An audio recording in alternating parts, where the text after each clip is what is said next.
From an area viewpoint, the beauty of Kenya's south coast is eye-catching. This well-conserved forest gives the region a green and beautiful feature. However, before the government imposed a ban on logging in the year 2018, degradation of the forest along the coastline that stretches more than 500 kilometers was rampant. The mangrove forest, though is yet to be regenerated fully, currently boasts of a forest cover of 20%. But there's a ray of hope as communities living along the coastline in Kwale County have taken to planting and protecting the mangrove forest. Hii mangrove ni maliasili yetu tangu enzi na enzi, lakini tulikuwa nazo tukitumia kama mambo ya nyumbani, kwa makuni, kwa kujengea. We toured Gazi and Makongeni villages in Msambweni constituency, where locals have been planting and nurturing mangrove forest for the last 6 years and making economic gain from it. Ndo walikuja na utafiti na wakagundua kuwa katika mikoko kuna ile hewa kaa nyingi sana.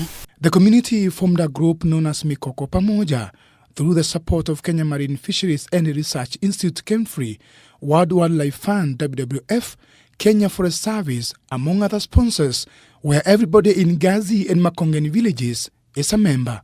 They make money from selling carbon credits, an activity not known to many. So we sought to find out what carbon credits are. Hapa Kenya imeestimatiwa kwamba ukilinganisha na ule msitu ambao uko intact wa terrestrial wa Kenya, mikoko iko 10 times more efficient in terms of carbon capturing. Payments for carbon credits are determined by the ability of a tree to absorb carbon from the atmosphere and reduce greenhouse emissions. The process of determining how much a tree can fetch starts by the collection of data from mangrove trees in a sample area by taking measurements of the tree trunk, the radius and the height. This is then multiplied by the number of acres covered by the mangrove tree and measured in tons of carbon dioxide. Tunaipima diameter yake katika urefu wa kifua ama diameter at breast height, alafu kisha tunapima height yake. Hivi vipengele viwili, diameter na height, ndio vinatavita to guide ufanye calculation ujue huu mti una weight kiasi gani ambao utaiconvert into carbon benefits. Mikoko Pamoja's carbon credits market is from international volunteers, air polluters through factories, travelers and research organizations. Locally, the group has no buyers. In simple terms, the group is paid for conserving the mangrove. In the case of Mikoko Pamoja, after they started the restoration exercise of planting over 2,000 seedlings, the group is paid 10% of the 3,000 tons of carbon. This encourages further restoration of degraded areas, increasing the forest cover. The group oversees a mangrove forest that covers 117 hectares and earns between 1.2 to 1.5 million Kenya shillings every year. Tunapanda lakini survival rate yake iko chini, so hatumit ile target ambayo tuliwekea na lile soko la kimataifa ya kupata ile hewa kaa kutokana na upanzi. The money earned is used for community development. This water project at Gazi village was rehabilitated by members of the group to address water shortage in the villages. The group has also funded other projects and donated books to Gazi Primary School, easing the burden for the pupils. Wanafunzi wetu wanajua mkoko ni mti very important sana.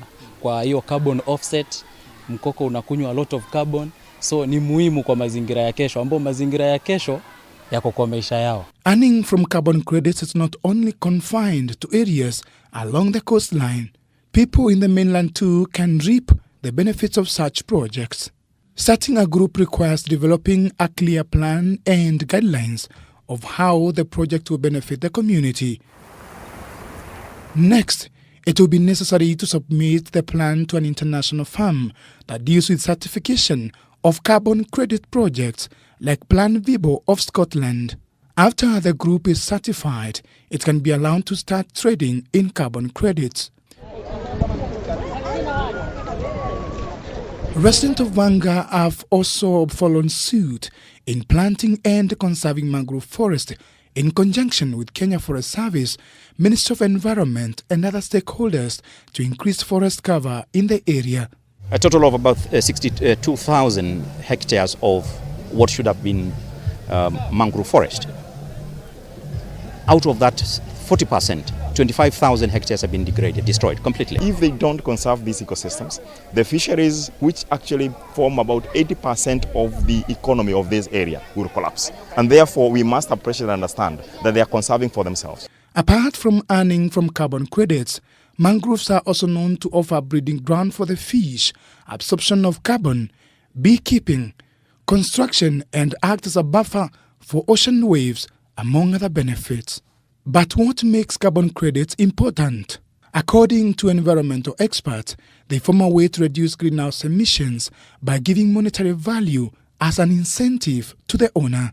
Forest has 40% capacity towards a reduction of greenhouse emissions. For the lifeline of the coast people actually is hedged on how well we conserve the mangroves. Now we have a strategic intervention to even channel our resources in a very specific and targeted approach to be able to change the story along the coastline. Projects such as Mikoko Pamoja are some of the key interventions the world can embrace to mitigate effects of climate change. The success of Mikoko Pamoja project is a clear indication that environmental conservation is beneficial not only to the ecosystem but also to the people and communities involved. Dan Kaburu, K24, Gazibe in Kwale County.